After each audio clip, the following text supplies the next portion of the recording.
bienvenida, Joana Moya, ¿no? Creo que es tu primera vez en Avicine, ¿no? Porque no vienes del mundo del cine, ¿no? Primera vez en Avicine, primera vez en Albacete, pack perfecto. ¿Todo bien? Todo bien, maravilloso. Vienes a presentar La Coreana, que es tu primera película, ¿no? ¿Y cómo ha sido la experiencia? Buenísima. Estábamos bastante asustadas para el pitching, todo hay que decirlo, porque es un momento y un contexto que te ponen nervioso.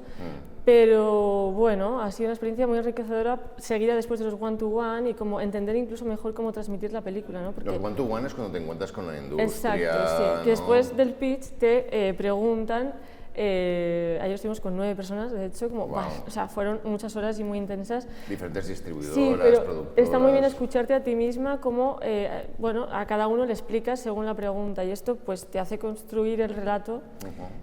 Profundizando mucho más que tú en tu casa, que tienes la película muy integrada, ¿no? Esas voces que te preguntan esto, dices tú, esto no había pensado en explicarlas. Entonces, yo creo que ha crecido el discurso desde ayer hasta hoy muchísimo. Claro, porque tú estás sola escribiendo y tienes una idea y luego exacto. al interactuar con la gente es cuando ves que tienes que pensar más en ciertos aspectos. Tengo que decir que los dos productores que están en la película, que son Paloma Hernández y Tasio, que Tasio está desde el principio con son personas que se involucran mucho en lo creativo y tenemos muchas conversaciones, les comparto libros, les comparto teorías locas, pues la película tiene estas teorías locas y tengo esa suerte de poder conversar desde lo creativo con ellos y sí, esto también ya lleva un tiempo, ¿no? Como haciéndome pensar desde otros lugares, como ellos lo ven. Entonces esto es muy chulo. Sí. Y entonces, pues, bueno, esa película está un poco inspirada en tu abuela, ¿no? Que viajó de un pueblo hasta Bilbao, un pueblo minero, que es donde transcurrirá toda la película, ¿no? Sí. Y es un poco la historia de esta montaña, ¿no? O sea, cómo la riqueza de la montaña se va formando durante 300 millones de años. 300 millones de años, que no es poco no tiempo. Son pocos. Y en un tiempo muchísimo más breve, 100 años, ¿no? Pues el hombre lo saquea, ¿no? Sería, en tiempo geológico sería, no sé, mucho menos de un segundo, ¿no? Entonces esto me hizo empatizar con la montaña. Muy profundamente. También yo vengo de la geología, con lo cual mi mirada sobre lo geológico es otra, o sobre lo humano, porque al final pienso en millones de años, ¿no? O eso te enseñan en la carrera, a mirar con un ángulo mayor, y claro, lo humano se acaba disolviendo un poco en todo esto, ¿no? Somos un suspiro con mucha importancia para nosotros, pero al final somos un suspiro.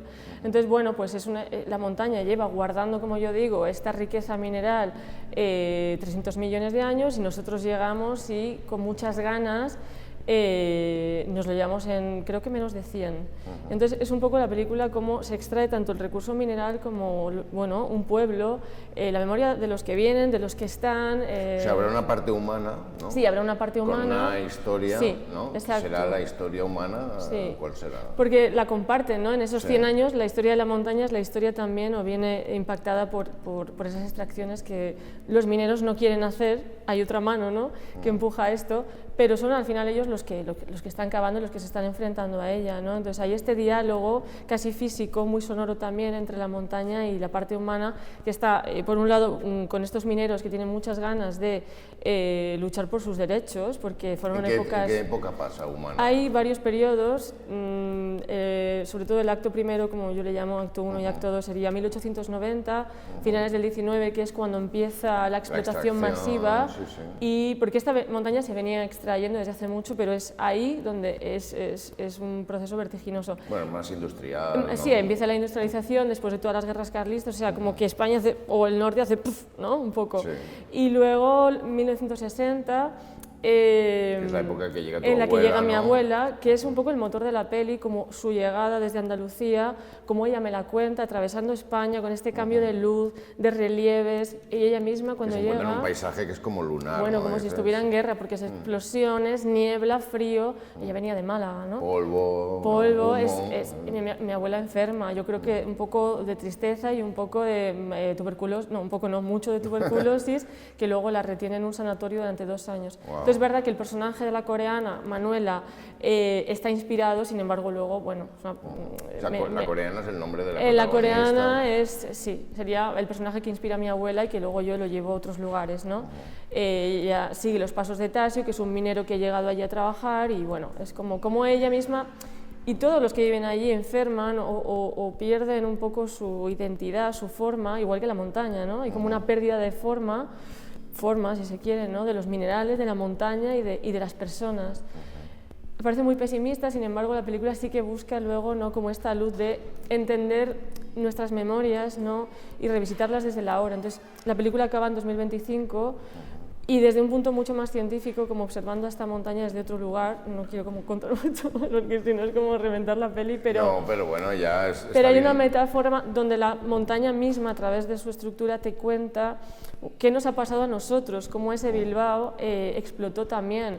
Que yo cuando veo esas inundaciones del 83 digo, es que aquí la ciudad está casi vomitando todo lo que se ha vertido en la ría, ¿no? Entonces una época de cosas increíbles, donde Bilbao y bueno, todo el País Vasco y yo creo que toda España crecen, pero también tiene su lado negativo.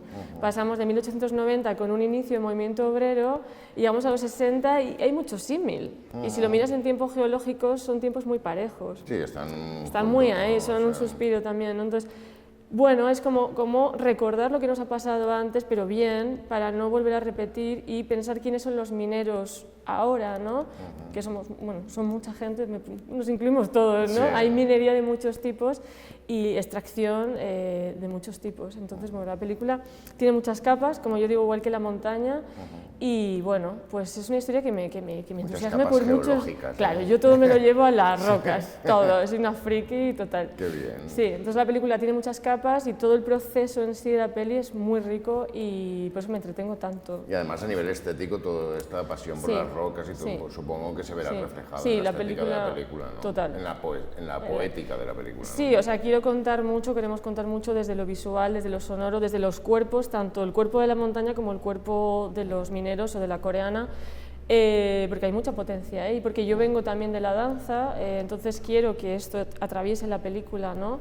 Que sientas que no haya que decir tanto, porque todos conocemos esto, es una historia por todos conocida, no es una película histórica, quiere hablar de lo que nos sucede desde otra sensibilidad, y para eso hay que escuchar, hay que mirar, y todo tiene que ser muy plástico, y la montaña tiene que hablar a través de su electromagnetismo. Es como, bueno, me divierte como hacer todo este juego. Sí, al final será un diálogo entre lo humano, los cuerpos, los actores, ¿no? La danza.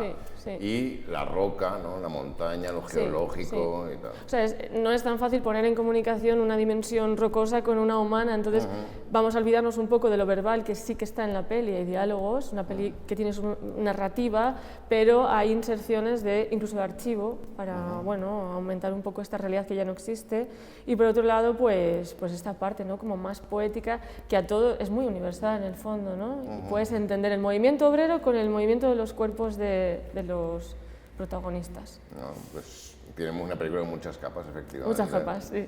Bueno, pues mucha suerte. Muchísimas gracias. Y hasta la próxima. Gracias.